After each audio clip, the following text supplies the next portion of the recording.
Comma Books presents an unabridged recording of The Adventurer's Handbook by Mickconefrey, narrated by Mickconefrey.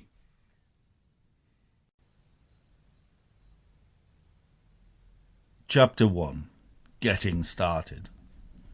Men wanted for hazardous journey, small wages, bitter cold, long months of complete darkness, constant journey, safe return doubtful, honour and recognition in case of success. An advertisement placed by Ernest Shackleton in a London newspaper in August 1914. It is said that 5,000 people responded. Small minds have only room for bread and butter.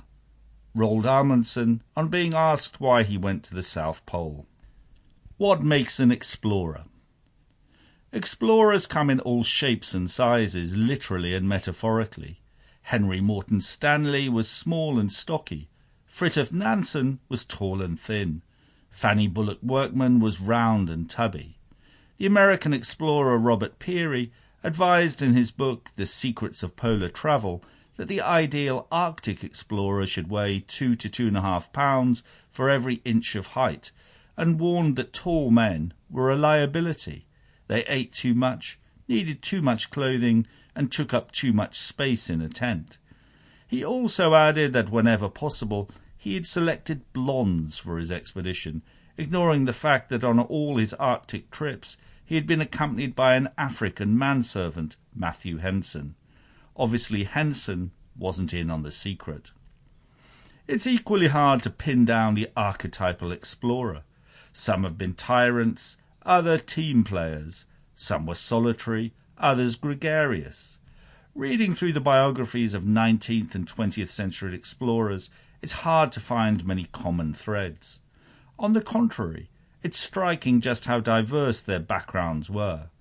They began their careers as engineers, missionaries, sailors, soldiers, journalists, and beekeepers. The list goes on.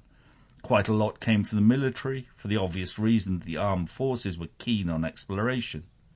More intriguingly, a number of explorers came from troubled family backgrounds, and several of them lost their fathers at an early age.